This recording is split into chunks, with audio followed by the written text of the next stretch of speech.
Hello students, स्वागत है आप सबों का। तो आज के वीडियो में हम लोग देखेंगे इलेक्ट्रोकेमिस्ट्री की ऑब्जेक्टिव क्वेश्चन का पार्ट 1 का वीडियो हम लोग बनाकर डाल चुके हैं। ठीक है, तो अगर आप चैनल पर नए हैं तो चैनल को सब्सक्राइब कर लीजिए ताकि आने वाले नए वीडियो का नोटिफिकेशन आप लोगों को मिलता रहे। ठीक है, और जो चैनल को सब्सक्राइब कर लिए वो अपने दोस्तों के साथ शेयर कर दें ताकि ये जो क्वेश्चन हम बना रहे हैं और इसका जो सॉल्यूशन दे रहे हैं उसका फ़ायदा, उसका लाभ दूसरों को भी मिल सके। ठीक है, और एक और इन्फॉर्मेशन, हजारीबाग में मैथमेटिक्स पढ़ने के लिए इच्छुक छात्र छात्राएँ ध्यान देंगे थोड़ा कि बाबूगांव रोड हजारीबाग में मैग्नेट ऑफ मैथमेटिक्स सेंटर में आप लोग 11th या 12th में पढ़ने वाले छात्र छात्राएँ वहाँ एडमिशन ले सकते हैं। ठीक है, तो हम लोग वीडियो की शुरुआत करते हैं। सबसे पहला क्वेश्चन है, in electrolysis reaction takes place on cathode. Cathode पर कौन सा रिएक्शन होता है इलेक्ट्रोलाइसिस में? तो हम लोग पढ़े भी थे, बताए भी थे फर्स्ट वीडियो में कि इससे याद रखिएगा AO एनोड पर ऑक्सीडेशन, दोनों वोवेल साथ में, और कैथोड पर रिडक्शन। ठीक है, तो यहाँ पूछ रहा है कैथोड पे, तो कैथोड पे क्या आ जाएगा? रिडक्शन। तो आंसर क्या आ जाएगा? सी। अगर यहाँ रहता है एनोड पे तो एनोड पे क्या हो जाता है आंसर? ऑक्सीडेशन। ठीक है, बढ़ते हैं दूसरे क्वेश्चन की तरफ। सेकंड नंबर क्वेश्चन में है, which one is the correct option that represent the first law of electrolysis. First law of electrolysis के लिए इसमें कौन सा करेक्ट ऑप्शन है? ठीक है, फर्स्ट लॉ ऑफ इलेक्ट्रोलाइसिस के लिए हम लोग फॉर्मूला पढ़े हैं, M is equal to ZQ, mass is equal to electrochemical equivalent into charge, या इसी को ब्रेक करके पढ़े थे, M is equal to Q is equal to IT कर दिए, M is equal to ZIT। ठीक है, या कहीं W भी लिखा रहेगा, W is equal to ZQ और W is equal to ZIT। ठीक है, तो कंफ्यूज नहीं होना। यहाँ पर W या M क्या हो गया? Mass of substance deposited on cathode. ठीक है, तो देखिए यही फार्मूला है। तो M is equal to ZIT सब चेक करना है। कभी कभी क्या होता है कि ऑप्शन बी या सी में दे देगा क्या बोथ एंड भी। ठीक है, तो सबको चेक कर लेना है। ठीक है, तो M is equal to ZIT ये सही है। उसके बाद M क्या है? M is equal to ZQ। देखिए तो ये भी सही है, ये भी सही है, मतलब A और B दोनों सही है। और C में फिर देखिए यहाँ पर Z अगर कर देंगे, यहाँ पर Z इज इक्वल टू क्या हो जाएगा? W/Q या M/Q, तो ये भी सही है, Z is equal to M/Q। और D में क्या है? ऑल, तो आंसर क्या हो जाएगा? D हो जाएगा, क्योंकि A भी सही है, B भी सही है और C भी सही है। D में क्या दिया? ऑल, तो आंसर क्या हो जाएगा? ऑल। तो सेकंड का आंसर हो गया D। बढ़ते हैं अगले क्वेश्चन की तरफ, क्वेश्चन नंबर 3। क्वेश्चन नंबर 3 में क्या है? One passing 2 Faraday of electricity through a dilute solution of an acid H2SO4, the volume of hydrogen obtained at NTP। Option ये है 22,400 ml, B 11,200 ml, C 2,240 ml, D 1,120 ml। ठीक है, तो इस question को हम लोग समझते हैं।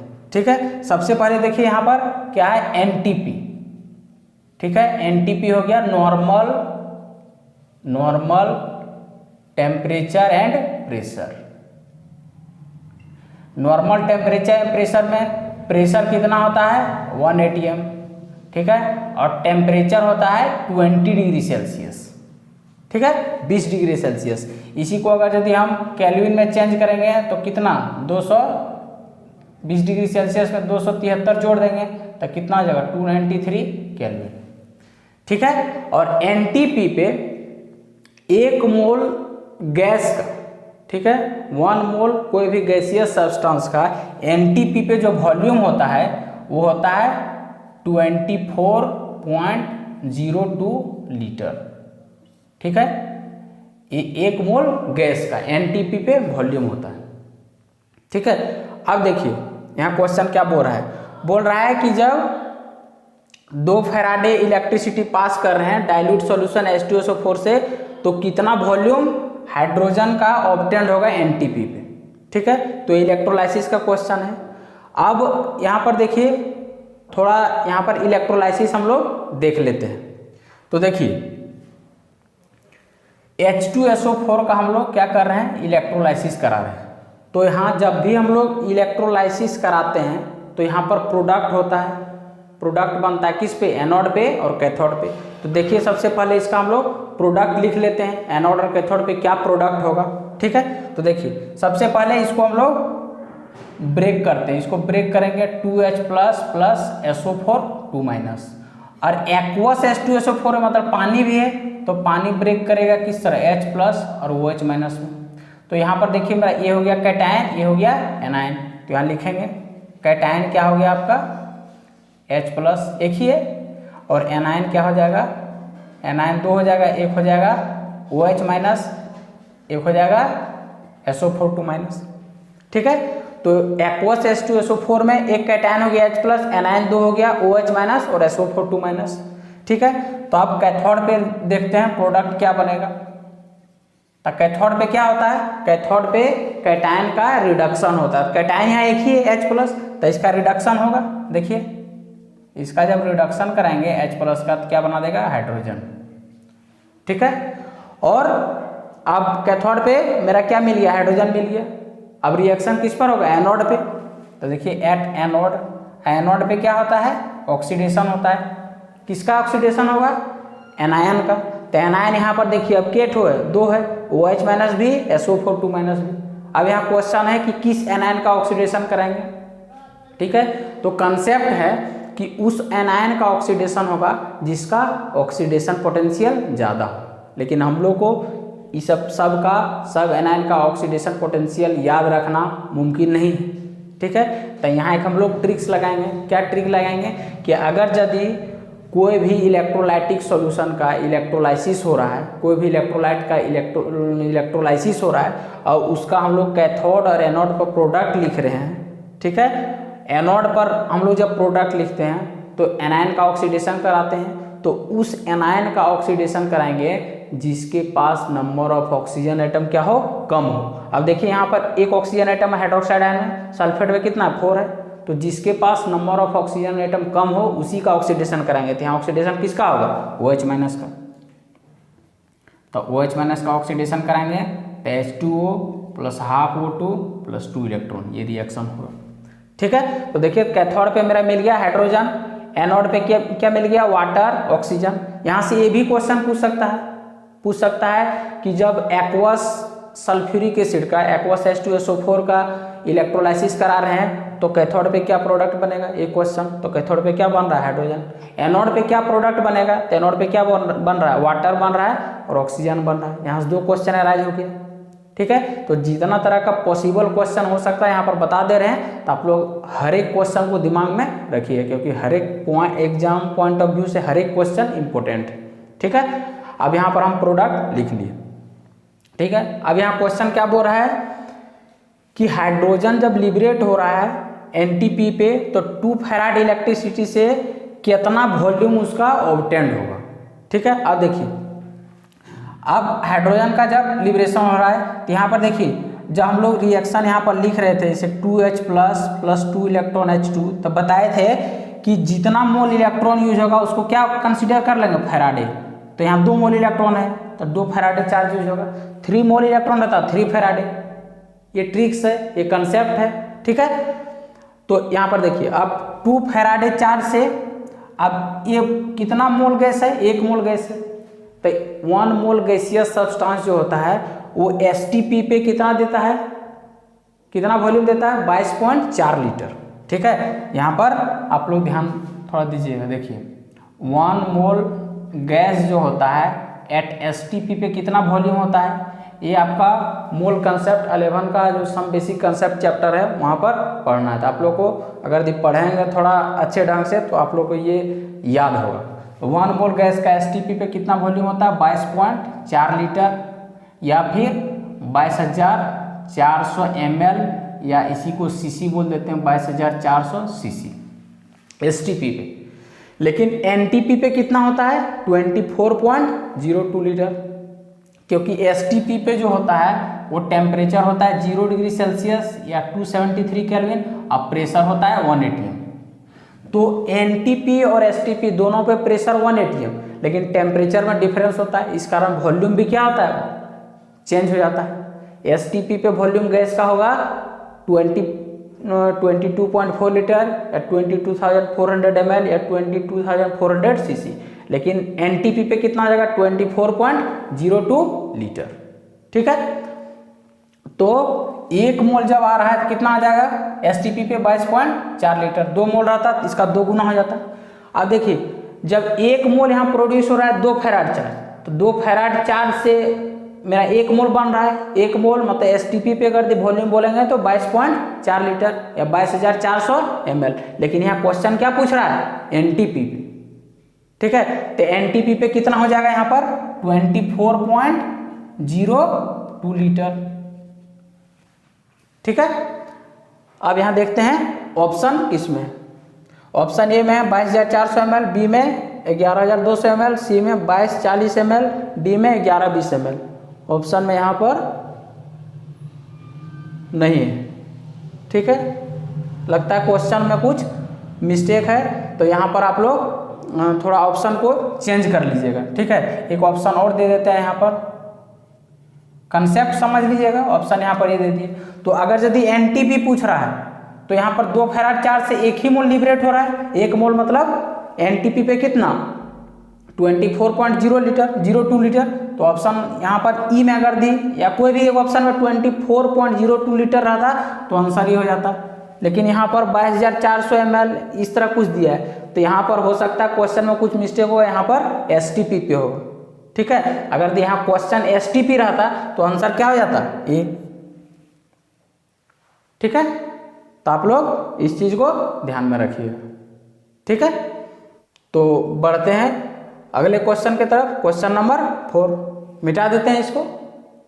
क्वेश्चन नंबर 4 में क्या है देखिए, the unit of molar conductivity is. Molar conductivity का यूनिट हम लोगों को पूछा है। ठीक है, तो इसको हम लोग निकाल सकते हैं यहाँ से। देखिए मोलर कंडक्टिविटी का फॉर्मूला क्या होता है, मोलर कंडक्टिविटी का होता है K/C, या लिख सकते हैं molar conductivity equal to K/m। ये C हो गया कंसंट्रेशन या फिर मोलरिटी। ठीक है, यहाँ से हम लोग निकालते हैं। देखिए मोलर कंडक्टिविटी का, अगर यदि कंडक्टिविटी का यूनिट हम लोग लिखते हैं साइमन पर मीटर। ठीक है, कंडक्टिविटी का यूनिट होता है साइमन पर मीटर, और यहाँ पर मोलारिटी को हम लोग ले लेंगे मोल पर मीटर क्यूब, मीटर क्यूब पर चला जाएगा। ठीक है, तो यहाँ से हम लोग को चला आएगा क्या mole inverse siemens metre square, ये निकल जाएगा। ठीक है, और अगर यदि कंडक्टिविटी हम लोग ले लेंगे, एक और यूनिट हो सकता है कंडक्टिविटी अगर ले लेंगे साइमन पर सेंटीमीटर, तो यहाँ पर मोलारिटी का क्या लेना पड़ेगा मोल पर सेंटीमीटर क्यूब, सेंटीमीटर क्यूब ऊपर चला जाएगा, तो यहाँ से निकल जाएगा क्या साइमन सेंटीमीटर स्क्वायर पर मोल। ठीक है, तो यहाँ से साइमन मीटर स्क्वायर पर मोल, ठीक है, ये भी हो सकता है, या फिर साइमन सेंटीमीटर स्क्वायर पर मोल, वो डिपेंड करता है कि कंडक्टिविटी का यूनिट हम लोग क्या लिए हैं। ठीक है, तो यहाँ पर देखिए कौन सा ऑप्शन है, यहाँ हो गया क्या साइमन सेंटीमीटर स्क्वायर पर मोल, तो आंसर क्या हो जाएगा ये। ठीक है, तो आप लोग दोनों याद रखिएगा, सेंटीमीटर में दे या फिर मीटर में दे। बढ़ते हैं क्वेश्चन नंबर 5 के तरफ। क्वेश्चन नंबर 5 में क्या है, द EMF ऑफ सेल।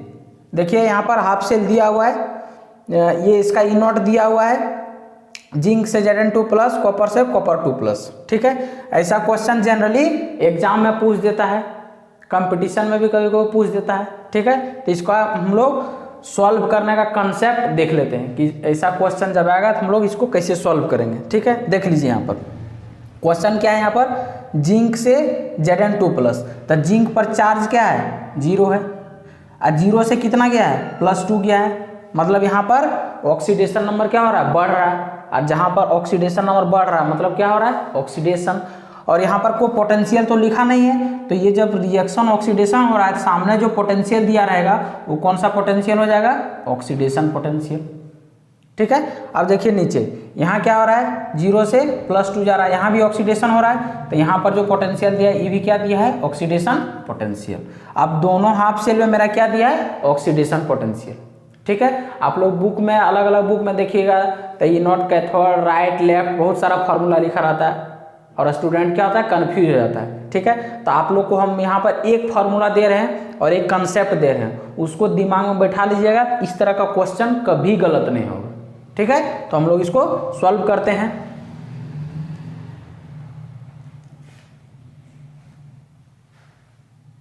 ये आप लोग नोट डाउन कर लीजिएगा।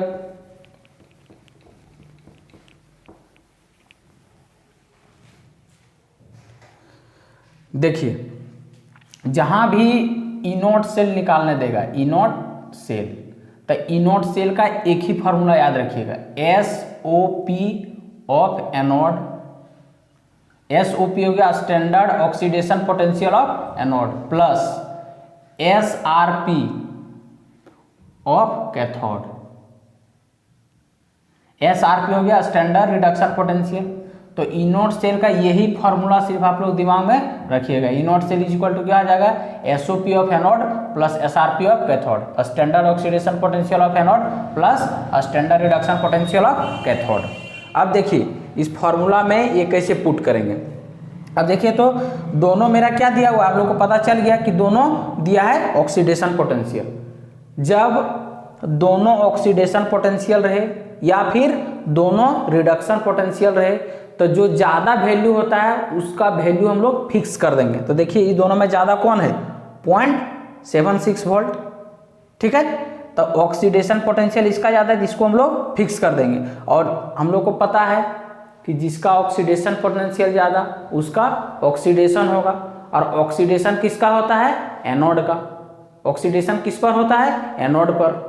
ठीक है, तो हम लोग मतलब क्या हो गया, आपका जिंक क्या हो गया, एनोड। तो यहाँ पर एनोड के जगह पर ले लेंगे ज़्यादा वाला वैल्यू 0.76 वोल्ट। अब जो साइन है वही रख दिए, प्लस अब क्या लेंगे, SRP ऑफ कैथोड, मतलब standard reduction potential of cathode. अब देखिए, तो जो ज़्यादा वैल्यू वाला ऑक्सीडेशन पोटेंशियल था उसको हम लोग मान लिए एनोड। अब जो बचा है वो क्या हो जाएगा, कैथोड। और कैथोड पर क्या होता है, रिडक्शन होता है। और रिडक्शन जब हो रहा है तो हम लोग उसका क्या लेंगे, रिडक्शन पोटेंशियल। लेकिन जो बचा हुआ है यहाँ पर इसका क्या है, ऑक्सीडेशन पोटेंशियल। तो आप लोग एक चीज ध्यान में रखिएगा, एक ही एलिमेंट का ऑक्सीडेशन पोटेंशियल और रिडक्शन पोटेंशियल जो होता है मैग्नीट्यूड में बराबर होता है, लेकिन साइन में डिफरेंस होता है।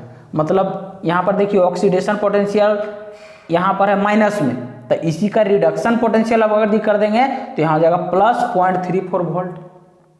ठीक है, अब हम लोग को कैथोड का क्या चाहिए, रिडक्शन पोटेंशियल। तो इसको हम लोग क्या करेंगे, साइन चेंज कर देंगे, क्योंकि यहाँ पर ऑक्सीडेशन पोटेंशियल है और हम लोग को वहाँ पर चाहिए क्या, रिडक्शन पोटेंशियल, इसलिए इसका साइन चेंज कर रहे हैं। और साइन चेंज करके यहाँ पर रख दीजिए 34 वोल्ट। अब यहाँ पर दोनों जोड़ दीजिए, कितना हो जाएगा, 0.76 और 0.34, 1.10 वोल्ट। ठीक है, तो मेरा आंसर क्या हो जाएगा, डी। ठीक है, इस तरह का क्वेश्चन जहां भी पूछे इसी तरह से सॉल्व करना है। क्वेश्चन नंबर 6 में है, which of the following is Debye Huckel equation. ये जो इलेक्ट्रोकेमिस्ट्री पढ़े होंगे ये तो देखे होंगे, अरे ये तो नया क्वेश्चन है। ठीक है, लेकिन ये एनसीईआरटी में नाम नहीं दिया हुआ है लेकिन इक्वेशन दिया हुआ है। ठीक है, तो हो सकता है यहाँ से भी ऑब्जेक्टिव क्वेश्चन उठा दे, इसलिए हम इसको बना दिए ताकि आप लोगों के ध्यान में रहे। ठीक है, तो देखिए डीबाय-हकेल इक्वेशन, तो डीबाय-हकेल इक्वेशन है, इसमें 4 ऑप्शन दिया हुआ है। ए में lambda M is equal to -AC पर power half plus lambda not M, lambda not M. B में है lambda not M is equal to AC पर power half plus lambda M. C में both, D में none. ठीक है, यहाँ option बना दिए हैं, तो अगर यदि आप लोग को आंसर पता रहेगा तभी करेक्ट ऑप्शन तक पहुंच सकिएगा। ठीक है, तो देखिए आंसर इसका हो जाएगा ये लैम्डा एम, जिसको बोलते हैं क्या, molar conductivity is equal to -A constant है, C हो गया कंसंट्रेशन, हाफ मतलब root concentration plus lambda not M, इसको बोलते हैं लिमिटिंग मोलर कंडक्टिविटी। तो आप लोग देखिएगा यहाँ पर थोड़ा सा इसमें देख लीजिए, ये जो इक्वेशन है lambda M is equal to -AC पर power half plus lambda not M. जब आप लोग पढ़ते हैं effect of concentration on molar conductivity of a strong electrolyte and weak electrolyte, तो यहाँ से आप लोग ग्राफ भी पढ़ते हैं। देखिए इसको मान लिए y, ये हो गया -mx+c, ठीक है। y इक्वल टू -mx+c का ग्राफ जब आप लोग देखिए y पर क्या होगा, मोलर कंडक्टिविटी, और x पे √c, ठीक है। इसके बीच जब मोलर कंडक्टिविटी और रूट कंसंट्रेशन के बीच आप लोग ग्राफ खींचते हैं स्ट्रॉन्ग इलेक्ट्रोलाइट के लिए, तो कुछ इस तरह ग्राफ आता है, एनसीईआरटी में दिया आप लोग देख लीजिएगा। तो यहीं से इस इक्वेशन से हम लोग ग्राफ को ड्रा करते हैं। और वीक इलेक्ट्रोलाइट के लिए जब मोलर कंडक्टिविटी और रूट कंसंट्रेशन के बीच ग्राफ खींचते हैं तो कुछ इस तरह आता है, ठीक है।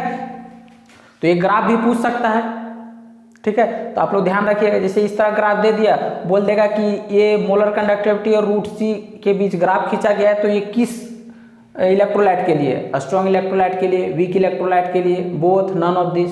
तो ये ग्राफ है स्ट्रॉन्ग इलेक्ट्रोलाइट के लिए, ठीक है, और ये ग्राफ है वीक इलेक्ट्रोलाइट के लिए, ठीक है। ये इस तरह चला जाएगा पैरेलल। तो डिबा-हैकेल इक्वेशन से हम लोग यहाँ पर ग्राफ ड्रॉ करते हैं, ठीक है। बढ़ते हैं अगले क्वेश्चन की तरफ। Question number 7, which of the following is correct formula for degree of dissociation, ठीक है। डिग्री ऑफ डिसोसिएशन हम लोग किसे डिनोट करते हैं, अल्फा से, ठीक है। तो अल्फा तो एक हम लोग पढ़ते हैं, अल्फा बहुत जगह पढ़ते हैं, सॉल्यूशन चैप्टर में पढ़ते हैं, फिर इक्विलिब्रियम में भी है, केमिकल इक्विलिब्रियम, आयन इक्विलिब्रियम में अल्फा भरा पड़ा है, ठीक है। तो अल्फा का यूज यहाँ भी होता है, इलेक्ट्रोकेमिस्ट्री में भी। तो सब जगह अल्फा को अलग अलग तरीके से हम लोग इसको निकालते हैं, फार्मूला अलग अलग होता है। तो इलेक्ट्रोकेमिस्ट्री में जो होता है अल्फा का फार्मूला वो होता है molar conductivity at certain concentration और molar conductivity at infinite dilution, ये ध्यान रखिएगा, ठीक है। अल्फा का जो फार्मूला होता है इसको याद रखिएगा इस तरह, C/I, नहीं तो कंफ्यूजन बहुत होगा। C से हो गया आपका सर्टेन कंसंट्रेशन, I से हो गया इन्फिनिटिव कंसंट्रेशन या इनफाइनाइट कंसंट्रेशन, ठीक है। तो alpha is equal to lambda C, मतलब molar conductivity at certain concentration, lambda nought से मोलर लिमिटिंग मोलर कंडक्टिविटी, ठीक है, या इनफाइनाइट डाइल्यूशन पे मोलर कंडक्टिविटी, ये दोनों का रेशियो जो होता है उसी क्या बोलते हैं, अल्फा। तो देख लीजिए यहाँ पर molar conductivity at certain concentration व molar conductivity at infinite dilution, तो आंसर आपका क्या हो जाएगा, ये हो जाएगा, ठीक है। अब बढ़ते हैं अगले क्वेश्चन की तरफ। क्वेश्चन नंबर 8, देखिए, what is the quantity of electricity in coulomb needed to reduce 1 mole of dichromate Cr2O7 2-। यहाँ पूछ रहा है कि 1 मोल डाइक्रोमेट आयन को यहाँ पर रिड्यूस करने में कितना क्वांटिटी ऑफ इलेक्ट्रिसिटी लगेगा। देखिए इक्वेशन जो है केमिकल इक्वेशन, आयन इक्वेशन आप लोग के सामने दिया हुआ है। तो देखिए यहाँ पर एक कंसेप्ट, जहाँ पर भी आप लोग को बैलेंस्ड आयनिक केमिकल इक्वेशन दिया हुआ है वहाँ पर सीधा देखना है कि इलेक्ट्रॉन कितना है। यहाँ पर देखिए इस बैलेंस्ड केमिकल आयनिक इक्वेशन में इलेक्ट्रॉन कितना है, इसको क्या बोलेंगे, 6 मोल इलेक्ट्रॉन। इसको कितना पढ़ेंगे, 6 मोल इलेक्ट्रॉन। और आप लोग को पिछला वीडियो में भी पढ़ाए थे कि 1 मोल इलेक्ट्रॉन पर चार्ज कितना होता है, 1 फैराडे। तो 6 मोल इलेक्ट्रॉन पर चार्ज कितना हो जाएगा, 6 फैराडे, ठीक है। अब देखिए यहाँ बैलेंस्ड केमिकल आयन इक्वेशन में यहाँ कितना, 1 मोल, ठीक है। तो 1 मोल डाइक्रोमेट आयन में हम लोग कितना इलेक्ट्रिसिटी यूज कर रहे हैं, 6 फैराडे। अब अगर यहीं पर दे देता 2 मोल के लिए तो 2 × 6 12 फैराडे हो जाता है, लेकिन यहाँ क्वेश्चन में कितना दिया है, 1 मोल, तो आंसर कितना हो जाएगा, 6 फैराडे, ठीक है। यहीं पर एक और थोड़ा क्वेश्चन देख लीजिए। अब जैसे देख लीजिए, मान लेते हैं एल्युमिनियम का रिडक्शन हो रहा है, 3 इलेक्ट्रॉन Al। अब यहीं पर बोल देता कि 4 मोल एल्युमिनियम आयन के रिडक्शन के लिए कितना क्वांटिटी ऑफ चार्ज लगेगा। तो देखिए, तो 1 मोल के लिए यहाँ जितना मोल इलेक्ट्रॉन है उसको कितना मान लेंगे, 3 फैराडे। तो 1 मोल के लिए 3 फैराडे, तो यहाँ पर 5 मोल अगर पूछ दिया 5 × 3 15 फैराडे। 2 मोल पूछ दिया 2 × 3, ठीक है। अब जैसे एक और देख लीजिए, मान लेते हैं Ag+ का रिडक्शन कराता है Ag, ठीक है। अब यही बोल देता 5 मोल Ag+ के रिडक्शन में कितना फैराडे यूज होगा। तो 1 मोल के लिए कितना, 1 फैराडे, जितना मोल इलेक्ट्रॉन उसको फैराडे मान लेते हैं। तो 1 मोल के लिए 1 फैराडे, तो 5 मोल के लिए 5 फैराडे। तो जिस तरह जो आयनिक इक्वेशन रहेगा हम लोग उसी से कंसीडर करेंगे कि आंसर क्या हो, ठीक है। तो यहाँ पर किसी तरह का भी क्वेश्चन पूछेगा तो यहाँ से हम लोग सॉल्व कर लेंगे। ठीक है, बढ़ते हैं अगला क्वेश्चन की तरफ। Question number 9। क्वेश्चन नंबर 9 में क्या है, what will be the conductivity when concentration decreases. पूछ रहा है कि जब कंसंट्रेशन डिक्रीज होगा तो कंडक्टिविटी क्या होगा, इंक्रीज होगा, डिक्रीज होगा, कांस्टेंट रहेगा या फिर क्या होगा। ठीक है, तो देखिए इसको हम मिटा देते हैं, आप लोग नोट डाउन कर लीजिएगा। तो देखिए यहाँ पर हम लोग ये फार्मूला पढ़े हैं, C = K × A/L। ये फार्मूला हम लोग पढ़े हैं। C हो गया कंडक्टेंस, K हो गया कंडक्टिविटी, A हो गया क्रॉस सेक्शनल एरिया, L हो गया लेंथ बिटवीन इलेक्ट्रोड। ठीक है, अब देखिए क्वेश्चन क्या पूछा है, कंडक्टिविटी पर क्या इफेक्ट पड़ेगा। ठीक है, तो देखिए कंडक्टिविटी मतलब इस पर क्या इफेक्ट पड़ेगा कंसंट्रेशन का। तो कंडक्टिविटी क्या होता है, कंडक्टिविटी होता है कंडक्टेंस ऑफ 1 ml सॉल्यूशन या यूनिट वॉल्यूम सॉल्यूशन का कंडक्टेंस। कब, जब कंडक्टिविटी सेल में रखा हो जहां पर दो इलेक्ट्रोड के बीच लेंथ कितना हो 1 सेंटीमीटर स्क्वायर और क्रॉस सेक्शनल एरिया कितना हो 1 सेंटीमीटर स्क्वायर। फिर से देखिए कि कंडक्टिविटी किसको बोलेंगे कि यूनिट वॉल्यूम वाले सॉल्यूशन का कंडक्टेंस जो रखा हुआ कंडक्टिविटी सेल में जिसमें इलेक्ट्रोड के बीच लेंथ कितना हो 1 सेंटीमीटर और इलेक्ट्रोड का क्रॉस सेक्शनल एरिया कितना हो 1 सेंटीमीटर स्क्वायर। ठीक है, अब देखिए यहाँ क्या होगा, कंसंट्रेशन इज इक्वल टू क्या होता है, number of mole by volume of solution. ठीक है, अब जब हम कंसंट्रेशन क्या करेंगे, बढ़ाएंगे, कंसंट्रेशन बढ़ाएंगे मतलब नंबर ऑफ मोल क्या कर रहे हैं, बढ़ा रहे हैं। ठीक है, अब नंबर ऑफ मोल जब हम लोग बढ़ा रहे हैं तब ये डिस्टेंस इसके बीच नंबर ऑफ आयन क्या होगा, बढ़ने लगेगा। और जब number of ion unit volume में बढ़ने लगेगा तो कंडक्टिविटी भी क्या होगा, बढ़ने लगेगा।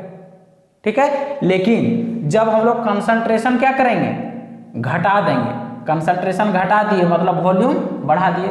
अब वॉल्यूम जब हम लोग बढ़ाएंगे तो आयन क्या होगा, ये यूनिट वॉल्यूम में जितना पहले आयन था उतना अब नहीं रहेगा, क्योंकि जितना ज़्यादा वॉल्यूम बढ़ाएंगे तो आयन एक दूसरे से दूर जाने लगेगा।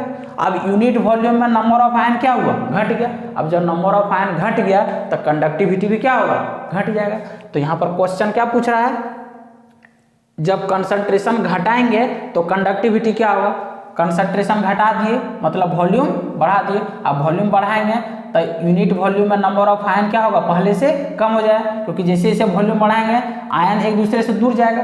और जब यूनिट वॉल्यूम में नंबर ऑफ आयन कम होगा तो क्या होगा, कंडक्टिविटी भी घट जाएगा। तो जब कंसंट्रेशन घटाएंगे तो कंडक्टिविटी इज डिक्रीजेस। ठीक है, चाहे वो स्ट्रॉन्ग इलेक्ट्रोलाइट का कंडक्टिविटी हो या फिर वीक इलेक्ट्रोलाइट का। ये वेरी इंपॉर्टेंट क्वेश्चन है, एकदम इसको ध्यान में रख लीजिएगा। जब कंसंट्रेशन घटाएंगे तो कंडक्टिविटी भी घटेगा, चाहे वो स्ट्रॉन्ग इलेक्ट्रोलाइट का कंडक्टिविटी हो या फिर वीक इलेक्ट्रोलाइट का। अब यहीं एक और क्वेश्चन अगर पूछ देता, ठीक है, कि मोलर कंडक्टिविटी पर क्या इफेक्ट पड़ेगा। तो देखिए हम लोग मोलर कंडक्टिविटी का फॉर्मूला पढ़े हैं, K × 1000 डिवाइडेड बाय m। तो देखिए फार्मूला हम लोग को पता है कि जब मोलारिटी बढ़ाएंगे या कंसंट्रेशन, मोलारिटी और कंसंट्रेशन दोनों एक ही चीज होता है। जब मोलारिटी या कंसंट्रेशन बढ़ाएंगे तो दोनों में क्या इन्वर्सली प्रोपोर्शनल है। तब मोलारिटी बढ़ाएंगे या कंसंट्रेशन बढ़ाएंगे तो मोलर कंडक्टिविटी क्या होगा, घटेगा। ठीक है, तो आप लोग यहाँ से ध्यान रखिएगा। अगर ये बोल देता है यहाँ पर, यहीं पर question, what will be the molar conductivity when concentration decreases. तो जब यहाँ कंसंट्रेशन घटाएंगे तो मोलर कंडक्टिविटी क्या होगा, बढ़ेगा। तो आप लोग इस चीज़ को एकदम ध्यान में रख लीजिएगा कि जब कंसंट्रेशन घटाते हैं तो मोलर कंडक्टिविटी का वैल्यू बढ़ता है, लेकिन कंडक्टिविटी का वैल्यू क्या होता है, घट जाता है। ठीक है, अब बढ़ते हैं हम लोग क्वेश्चन नंबर 10 के तरफ। क्वेश्चन नंबर 10 में देखिए क्या है, which of the following is correct according to Kohlrausch's law. Kohlrausch's law very important question है। ये सब्जेक्टिव क्वेश्चन का जो इंपॉर्टेंट क्वेश्चन बनाया उसमें एकदम दिए हैं, इसको एकदम ध्यान से पढ़ लीजिएगा। कोलार्स लॉ का स्टेटमेंट एकदम वेरी इंपॉर्टेंट है। ठीक है, तो यहाँ पूछ रहा है कि कोलार्स लॉ किस में फॉलो हो रहा है। Option A, B, C, D option दिया हुआ आप लोगों के सामने। तो कोलार्स लॉ क्या कहता है, according to Kohlrausch's law molar conductivity at infinite dilution is equal to the sum of molar conductivity of individual ion multiply by the number of mole per formula use. देखिए इसका मतलब क्या होता है। जैसे मोलर कंडक्टिविटी इनफाइनाइट डाइल्यूशन पर calcium chloride का निकालना है, तो इंडिविजुअल आयन का सबसे पहले लिख लेंगे Ca2 प्लस, टूटता है इसी तरह Cl माइनस, और यहाँ पर क्लोरीन में कितना, यहाँ Cl2 है तो 2 इसका मल्टीप्लाई हो जाएगा। ठीक है, तो ये हो गया स्टेटमेंट। ठीक है, तो यहाँ देखिए ऑप्शन ए में lambda not M CaCl2 equal to individual ion Ca2 plus plus Cl minus, ये तो होगा नहीं। फिर बी में है lambda not M CaCl2 lambda nought Ca2 plus और 2 Cl माइनस, तो क्वेश्चन नंबर 10 का आंसर क्या हो जाएगा, बी। यहाँ पर देख लीजिए, इस तरह का कोई भी क्वेश्चन अगर पूछेगा तो आप लोग को अगर इलेक्ट्रोलाइट को ब्रेक करने आता है, ठीक है, तो वहाँ से हम लोग कोलार्स लॉ से इस तरह का अगर क्वेश्चन पूछेगा तो बन जाएगा। अब जैसे देखिए, मान लेते हैं कि अगर इसका पूछ देता है Al2SO4 का होल 3 कि इसमें कोलार्स लॉ का ये फार्मूला किस तरह यूज होगा, तो इसको ब्रेक कर दीजिए। सबसे पहले देखिए इसको किस तरह ब्रेक करेंगे। सबसे पहले चार्ज, ये 3 यहाँ चला जाएगा, चार्ज इंटरचेंज होता है 3 प्लस, और ये 2 चला जाएगा यहाँ सल्फेट आयन का SO4 2 माइनस, और ये जो नंबर है ये कोफिशिएंट बन जाता है। ठीक है, तो इस तरह ब्रेक हो गया। अब लैम्डा यहाँ लगा दीजिए, तो ये सॉल्यूशन का इलेक्ट्रोलाइट का जो मोलर कंडक्टिविटी होगा, लिमिटिंग मोलर कंडक्टिविटी, उसको इस तरह से कैलकुलेट कर देंगे। ठीक है, तो यहाँ से कोलार्स लॉ से कोई भी तरह का क्वेश्चन पूछेगा इस तरह, इस टाइप का, तो हम लोग इसको ब्रेक करके और इस तरह से हम लोग निकाल सकते हैं यहाँ पर। ठीक है, अब देखते हैं अगला number question. 11th number question, what will be the formula of acid dissociation constant when alpha is very very less than 1। Acid dissociation constant पूछ दे या फिर बेस डिसोसिएशन कांस्टेंट, तो जब alpha very very less than 1 होगा तो formula कौन सा होगा, यहाँ पर देख लेते हैं हम लोग। अब देखिए यहाँ क्या बोल रहा है, एसिड डिसोसिएशन कांस्टेंट का फॉर्मूला बोल रहा है जब alpha very very less than 1। अभी हम लोग देखे थे कि अल्फा इलेक्ट्रोकेमिस्ट्री हम लोग निकालते हैं molar conductivity at certain concentration by molar conductivity at infinite dilution. ठीक है, ये हो गया। ठीक है, अब देखिए जब alpha very very less than 1 होगा, ये अगर यहाँ पर दिमाग में रख लीजिएगा, तो यहाँ से न्यूमेरिकल भी अगर पूछेगा तो आप लोग से क्या होगा, सॉल्व हो जाएगा। ठीक है, तो इसको बढ़िया से देख लीजिए। जब alpha very very less than, very very less than कहने का मतलब जब अल्फा जैसे 0.01 0.02 ऐसा कुछ, 0.0 के बाद कोई डिजिट आ गया मतलब वेरी वेरी लेस देन 1 है, तो यहाँ पर के, इसको बोले के ए हो गया, इसको बोल देंगे एसिड डिसोसिएशन कांस्टेंट। इसका फार्मूला हो जाएगा C अल्फा स्क्वायर।